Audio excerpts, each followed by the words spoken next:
Sizin xəbəriniz var, bu yaxında mən statistikaya baxdım, Azərbaycan IQ səviyyəsinə görə qitədə Avropada ən aşağı yerdədir. 84-dür. 84.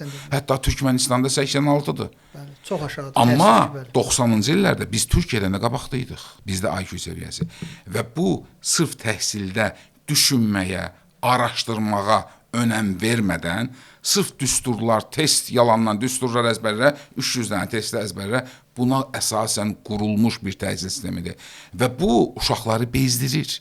Öyrənmək istəmir, oxumaq istəmir, mənasız rəqəmləri əzbərləmək istəmir. Bizim məsələn kimya müəllimimiz var idi, tutaq ki, məsələn belə danışırdı, tutaq ki, su molekulunun yaranması, bir gün hidrogen yayır oksigen yanına, deyir qardaş, sənin 2 dənə elektronun yoxdur. Bizim də əkiz qardaşım var, gəlsənə elektron birini verək, sənin də ətrafında fırlansın, mənim də ətrafında fırlansın. Yarandı kovalent rabitə.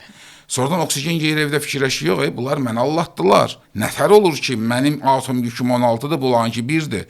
Deyir, qardaş, 16 dəfə mənim ətrafında fırlanacaq, bir dəfə sən, bu tərəf mənfi olur, bu tərəf müsbət, əmələ gəlib bir polyar kovalent rabitə. Bu şəkildə bizə izah edirdi və illər keçsə də mənə yadımdan çıxmayıb bu məsələlər.